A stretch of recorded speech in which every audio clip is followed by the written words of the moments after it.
Commander Chen watched as the tactical display updated, showing the alien fleet's positions around Saturn's rings.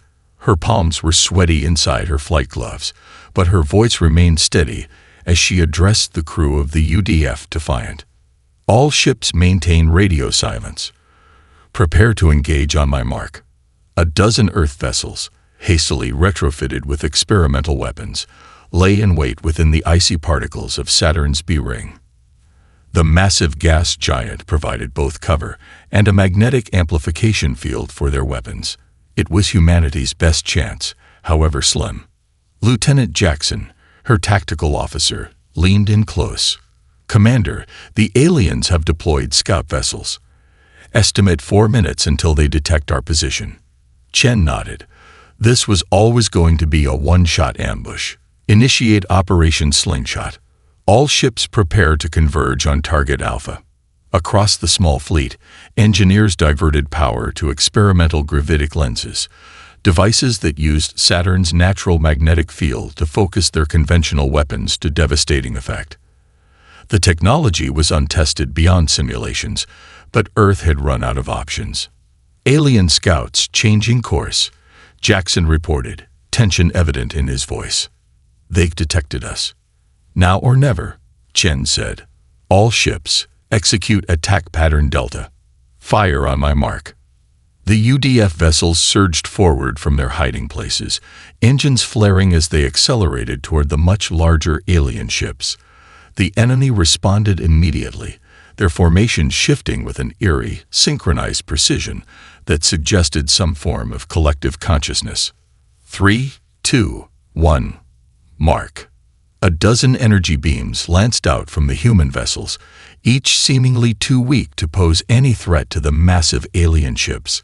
But as the beams passed through the carefully positioned gravitic lenses, they converged and intensified, striking the lead alien vessel with concentrated force.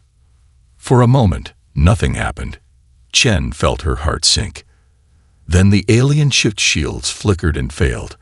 A second volley tore through its exposed hull, causing a cascade of explosions that ripped the massive vessel apart.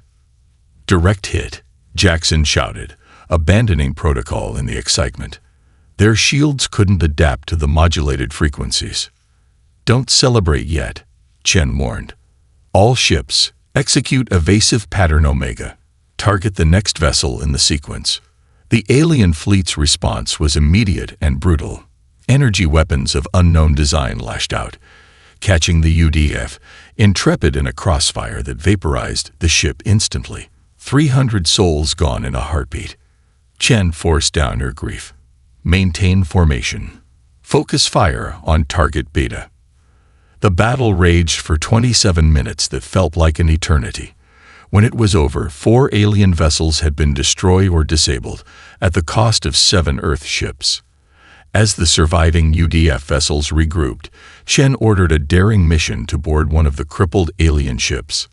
We need their technology, she told her officers. This was never just about stopping their advance. We need to understand what we're fighting. 6 hours later, a team of engineers and Marines returned with alien artifacts and data cores. Among them was a navigation system that revealed the full extent of the Armada heading toward Earth. Over 300 vessels, each larger than humanity's biggest battleship. But they had also captured something else. Proof that humanity could fight back. As the fleet limped home to Earth, Chen composed her report to the United Defense Council. The opening sentence was simple. We have drawn first blood, but the war has only just begun. Dr. Marcus Williams hadn't slept in 72 hours. The captured alien technology lay spread across his laboratory. Circuit pathways that seemed to breathe, metals with properties that defied classification, and power sources that hummed with energy that his instruments couldn't properly measure. You're going to want to see this, he told Commander Chen, who had just arrived after a 14-hour strategy session with Earth's unified military command. Chen rubbed her tired eyes. Please tell me it's good news. Williams gestured to a holographic display where he had mapped the alien ship's command interface. Their technology is leagues beyond ours, centuries, maybe millennia. but their problem-solving algorithms are predictable. Predictable how? Chen asked, suddenly alert. Watch this. Williams ran a simulation of tactical scenarios against the alien system. They respond with optimal efficiency every time, but it's always the same pattern. When faced with multiple threats, they prioritize based on a fixed hierarchy. No improvisation, no intuition. Chen leaned forward. You're saying they lack creativity. Their hive mind processes data faster than any human brain, but it follows rigid protocols. It's like playing chess against a computer that only knows textbook moves. Williams pulled up footage from the Saturn engagement. See here.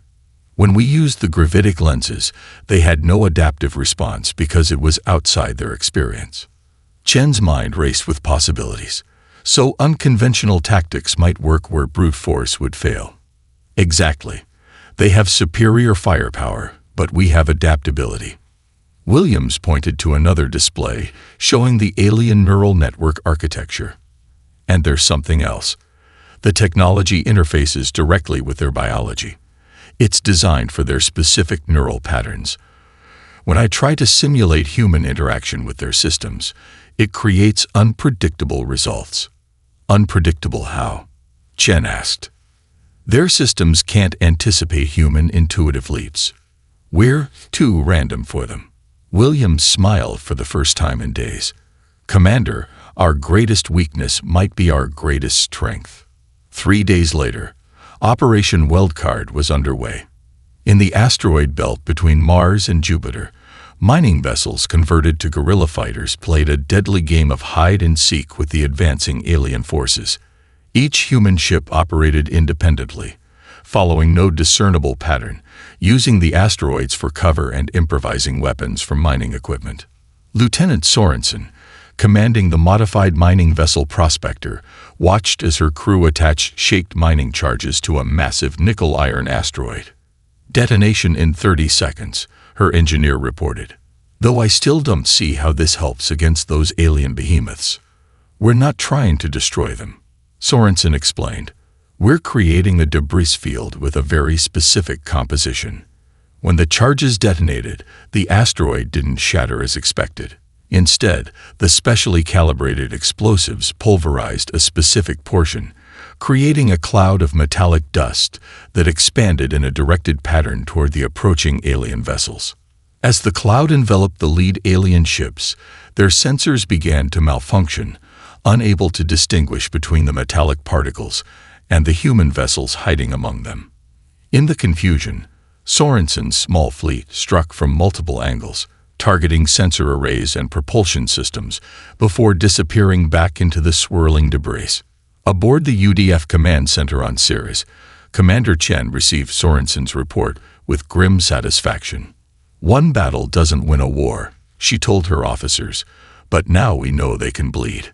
Dr. Williams nodded. And better yet, they don't understand how we made them bleed. That confusion buys us time. And time is what I need to finish the reverse-engineered propulsion system. How long? Chen asked. 2 weeks, Williams replied. And then we can start bringing the fight to them. Colonel Vega's retrieval team approached the crashed alien vessel with weapons drawn.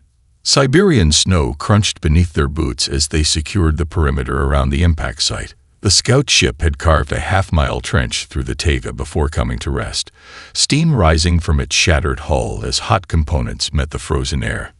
Life signs, Vega asked her sensor specialist. Confirmed, but they're different, Lieutenant Cho replied, frowning at his readouts. Not matching the biological patterns we've seen from the collective. Vega signaled her team to advance with caution. Remember, capture if possible. We need intelligence more than we need dead enemies. The boarding team breached the vessel through a tear in its hull. Inside, emergency lighting cast everything in a pale blue glow. The air smelled of ozone and something else, like crystallized honey, sweet yet sharp. Movement ahead, Sergeant Kapoor whispered over the comm. Holding position. Vega moved forward to assess the situation herself. In the ship's command center, 3 slender figures huddled behind damaged equipment. Their bodies appeared to be composed of semi-transparent crystalline structures that caught the light and refracted it in mesmerizing patterns. When one of them turned toward the humans, Vega saw no eyes in the conventional sense, but rather a cluster of prismatic surfaces that seemed to serve the same function. "We surrender," the figure said in perfect English, shocking Vega. "Please, help us." 6 hours later, Commander Chen stood before the United Defense Council, alongside Dr. Williams, and one of the crystalline beings who had introduced itself as Meridian of the Nenrai. They were enslaved over 3 centuries ago, Chen explained to the assembled leaders. The collective doesn't just destroy civilizations, it absorbs them, forcing compatible species into servitude while exterminating the rest. Meridian's crystalline form shimmered as it spoke. "My people were valued for our navigational abilities. We can perceive quantum probabilities directly, which the collective uses to plot invasion trajectories." "And you're willing to help us?" General Okonkwo asked, suspicion evident in his voice. "The crash severed our connection to the hive mind," Meridian explained. "Freedom is painful and disorienting for us, but we have no desire to return to slavery." Dr. Williams stepped forward. "Meridian has already provided invaluable intelligence. The collected's hive mind relies on quantum entanglement nodes to maintain control over their forces. These nodes have a specific vulnerability. They become unstable when exposed to a particular radiation frequency. A weakness we can exploit?" Admiral Zhao asked. "Potentially," Williams replied. "But developing the technology will take time." As the briefing continued, alarms suddenly blared throughout the facility. Security officers rushed in, weapons ready.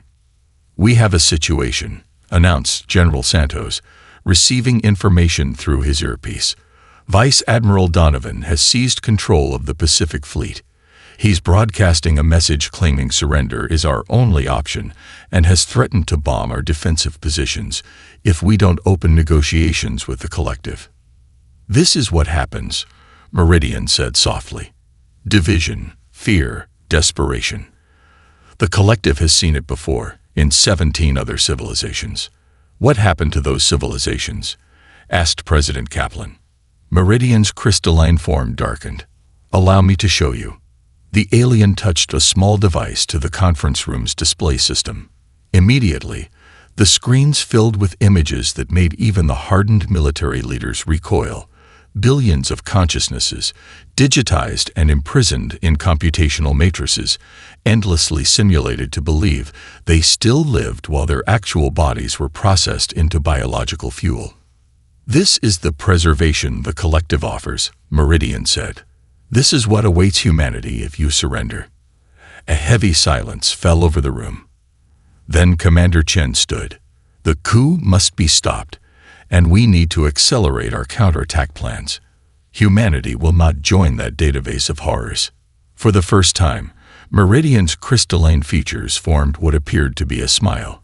"Then perhaps the 18th time will be the charm." The bridge of the UDF Intrepid hummed with tense energy as Commander Chen surveyed the tactical display.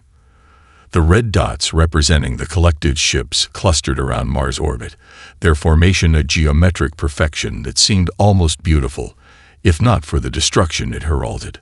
"All ships report ready, Commander," Lieutenant Colonel Rivera said from her station. "Dr. Williams' radiation emitters are calibrated to the Nenrai specifications." Chen nodded. "Signal the fleet. Operation Firestorm commences in 3 minutes." 200 ships, all that remained of Earth's defense forces, augmented with Dr. Williams' reverse-engineered propulsion systems, accelerated toward Mars. The red planet hung like a blood orange in the viewport, its ancient surface about to become the battlefield for humanity's survival. "Collective forces are responding," Rivera reported. "They're moving to intercept, but something's odd. Their formation is changing. They're adapting," Chen realized. "They've studied our tactics from the asteroid belt engagements." The battle erupted with devastating intensity. Earth vessels, faster and more maneuverable than before, but still outgunned, darted between the massive collective ships. firing the specialized radiation weapons at the quantum nodes identified by Meridian. The effect was immediate. Several alien vessels lost coordination, their movements becoming erratic as the hive-mind connection faltered. But the victory was short-lived. The largest collective ship, a behemoth that dwarfed even their standard vessels, emitted a pulse that seemed to restore order to the affected ships. They shielded their command nodes, Rivera reported grimly. They're adapting faster than we anticipated. Chen watched as 3 human vessels disappeared from the tactical display in rapid succession. Pull back 3rd Squadron, she ordered. Regroup at Position Delta. From his fighter cockpit, Lieutenant Kai Takeda witnessed the retreat order with growing desperation. His squadron had already lost half its pilots, and the radiation weapons weren't working as hoped. As he banked his craft away from a pursuing collective vessel, he dipped lower into Mars' thin atmosphere to use the planet as cover. Something unexpected happened. The collective ship followed but began experiencing turbulence that its size and design clearly weren't prepared for. Its energy weapons discharged erratically, and Takeda watched in amazement as atmospheric particles interacted with the discharged energy in a cascading reaction. "Command, this is Phoenix Lead," he transmitted urgently. "The collective ships, their energy weapons are reacting with the Martian atmosphere. Some kind of catalytic effect with the dust particles." Back on the Intrepid, Dr. Williams analyzed Takeda's sensor data with growing excitement. He's right. The iron oxide in the Martian dust is creating a resonance effect with their weapons discharge. If we could amplify that reaction. "Lieutenant Takeda," Chen called over the comm. "Can you lure more of their ships into the atmosphere?" "Already on it, Commander," came the reply. "But I'll need help stirring up more dust." Chen made a quick decision. "All mining vessels with excavation charges form up on Phoenix Lead. Everyone else provide covering fire." What followed would later be called the Red Storm Gambit. Takeda led a desperate squadron of fighters and mining vessels on a weaving path through Mars' thin atmosphere, using excavation charges to kick up massive dust clouds while deliberately drawing collective weapons fire. Each energy discharge created a cascading reaction with the iron-rich particles, building in intensity until the sky above Mars burned with chain lightning that ripped through collective shields as if they weren't there. "It's working," Rivera exclaimed, watching as one after another, collective ships began to falter and fall.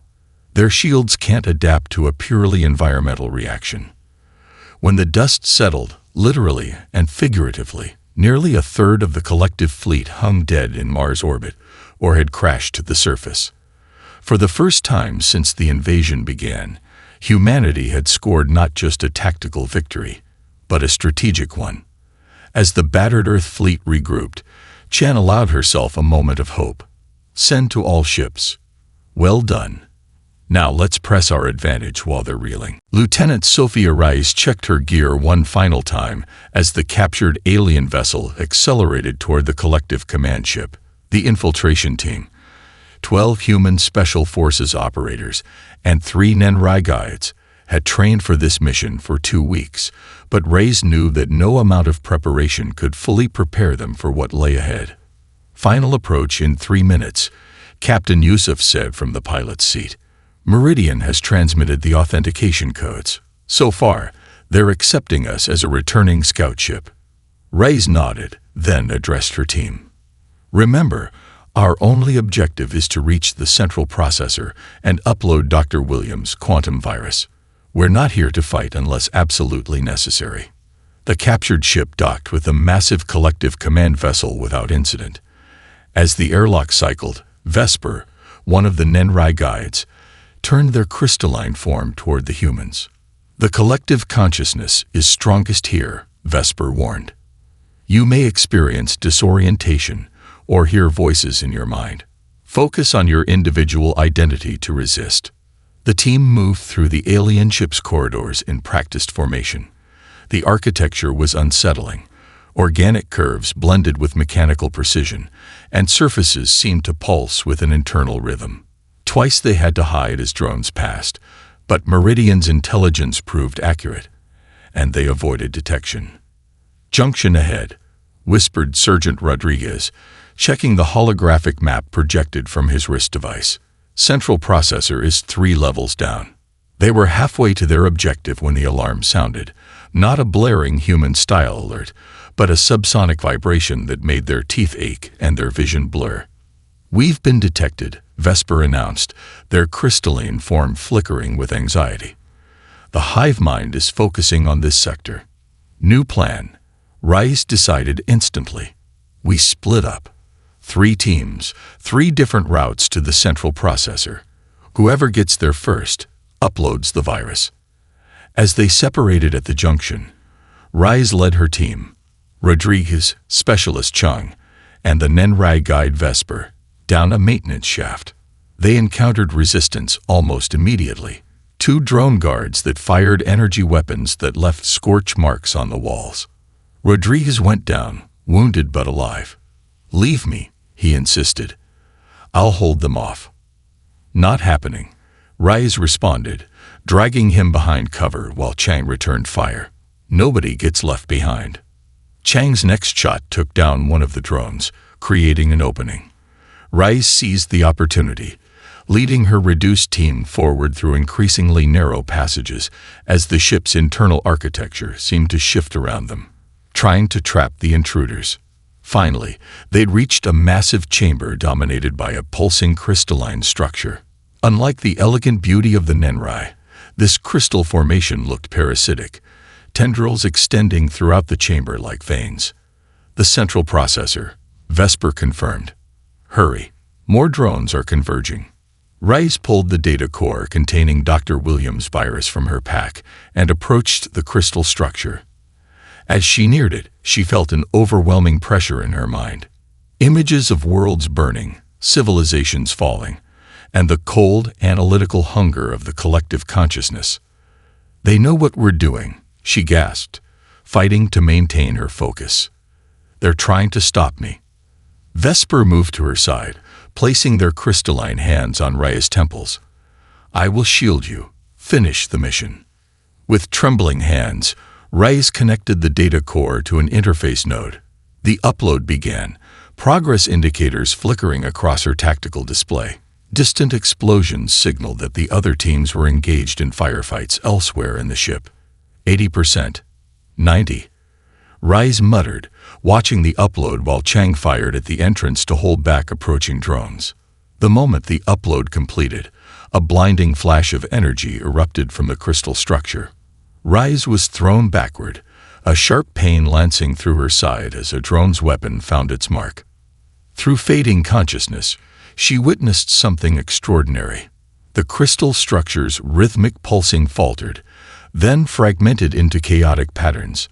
Throughout the massive ship, lights flickered and gravity wavered. "It's working," Vesper said, their voice suddenly stronger, freer. "The hive mind is losing control." As darkness claimed her, Rice heard Chang's excited voice. "Commander Chen, mission accomplished.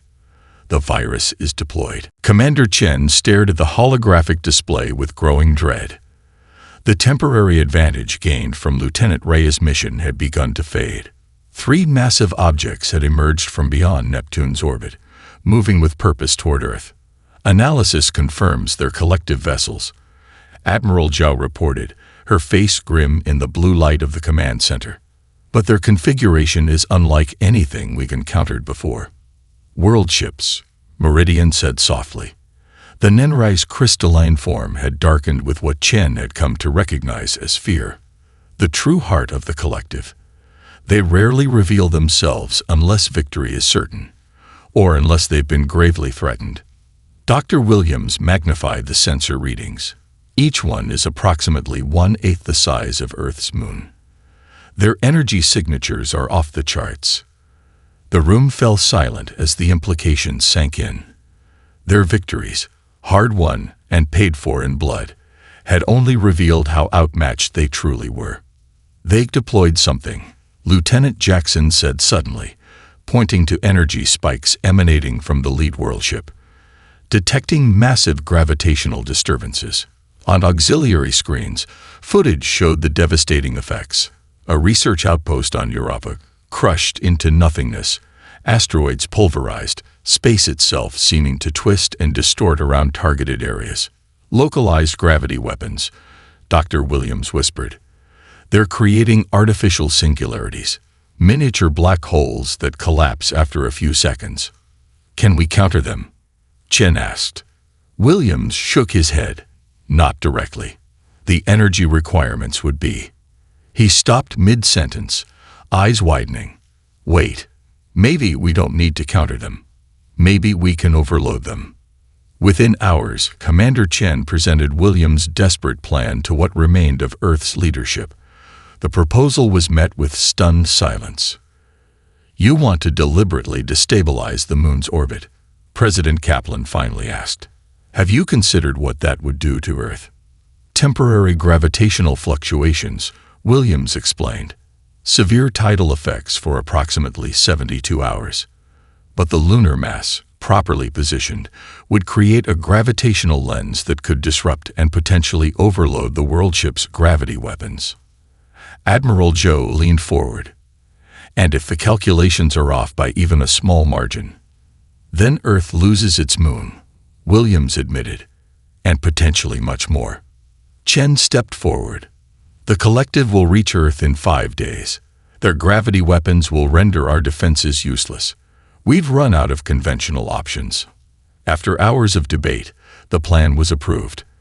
As evacuation orders sent coastal populations inland, Earth's remaining ships, now joined by vessels crewed by liberated former slaves of the collective, took position around the moon. Using massive engines retrofitted from captured alien technology, they fired in synchronized bursts, gradually altering the moon's trajectory by fractions of a degree. The effects on Earth were immediate. Tides rose to unprecedented heights, seismic activity increased, and auroras blazed across skies worldwide as the planet's magnetic field responded to the lunar disturbance. From the bridge of the UDF Defiant, Chen watched as the 3 worldships approached, their massive forms eclipsing stars. They've detected the lunar maneuver, Meridian reported. They're adjusting course to compensate. Perfect, Chen said grimly. That's exactly what we wanted.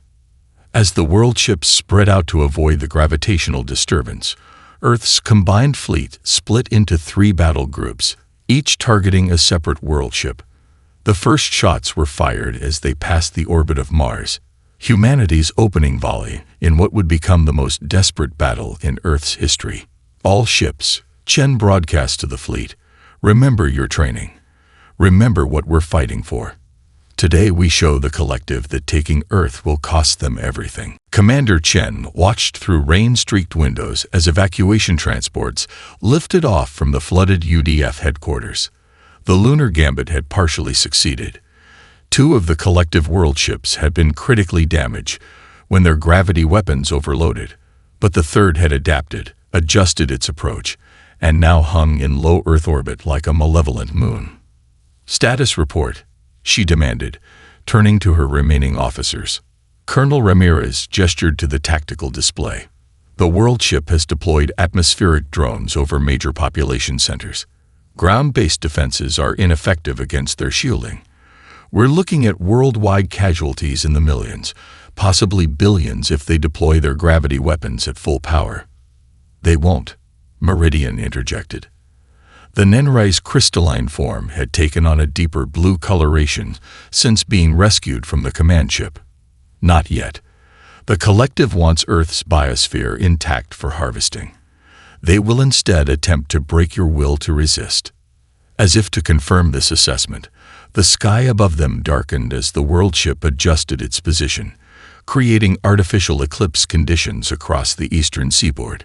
Seismic sensors worldwide registered increasing tremors as the massive object's gravity well disrupted Earth's crust.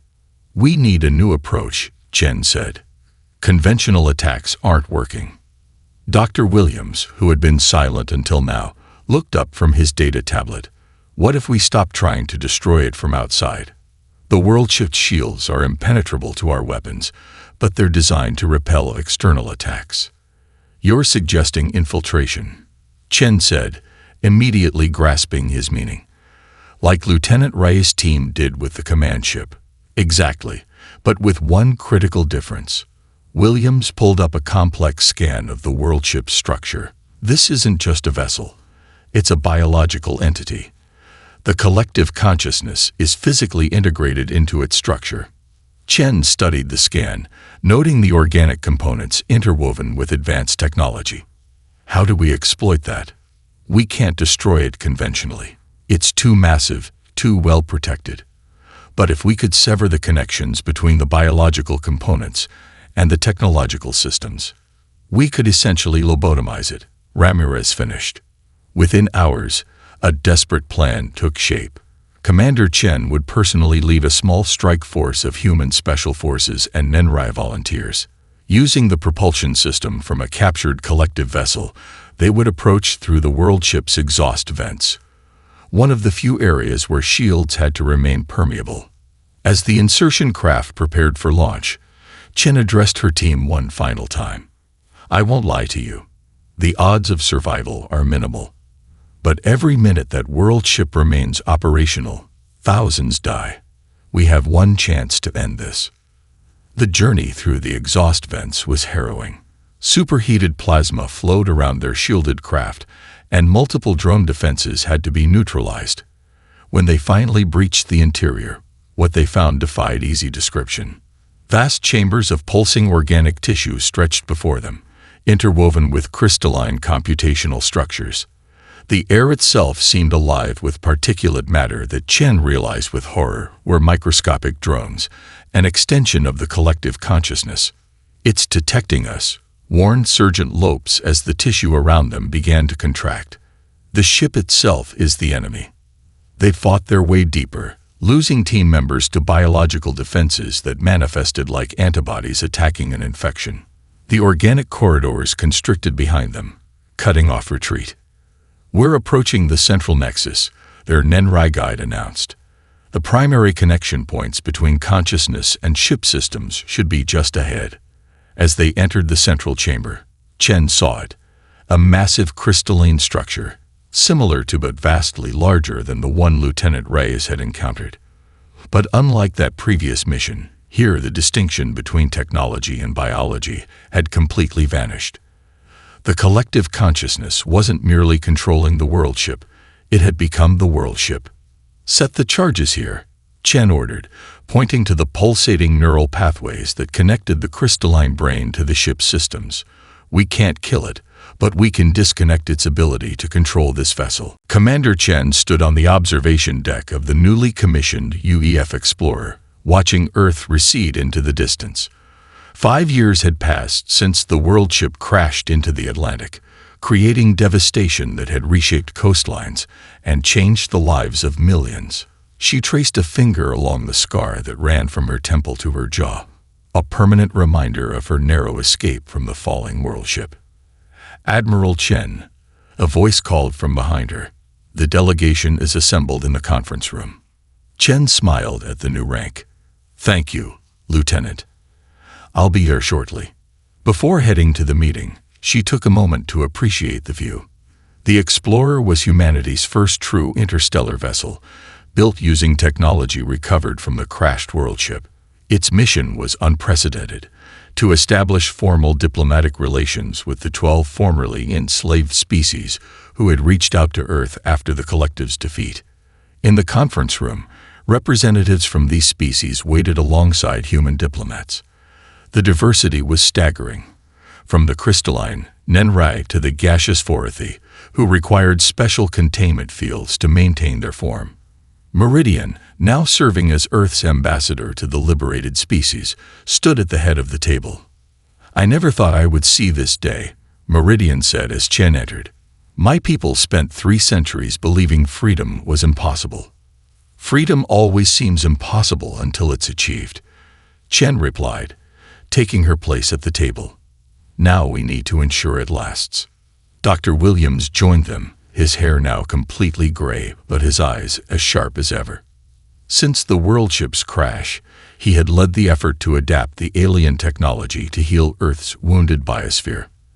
The crashed vessel, once an instrument of destruction, now provided power to desalination plants and atmospheric scrubbers that were slowly restoring balance to the planet's climate. "The database recovery is complete," he announced. "We've managed to extract and decode the collective's records of all 17 civilizations they conquered before reaching Earth." "And the consciousness itself?" asked the representative of the Solari, a species of photosynthetic humanoids. "Contained but preserved," Williams replied. "As agreed, we've neither destroyed nor freed it. The ethical implications are complex." Chen activated the holographic display at the center of the table, showing their planned journey through the stars. "Our mission has 3 objectives: to establish a defensive alliance with all liberated species, to search for any remaining collective fragments that might still pose a threat, and to begin returning cultural artifacts and knowledge to your respective homeworlds. And perhaps," added Meridian, "to learn whether other free species exist beyond the collective's former territories." As the explorer accelerated to faster-than-light speed using the adapted collective drive system, Chen reflected on humanity's journey. The invasion had nearly destroyed Earth, but had also unified humanity as nothing before it could. Ancient conflicts had faded in importance when faced with extinction. Nations that had once aimed weapons at each other now collaborated on rebuilding efforts in space exploration. From the conference room window, Chen watched as the stars blurred into streaks of light. Somewhere out there were the homeworlds of their new allies, planets with histories, cultures, and peoples waiting to reclaim their freedom and identity.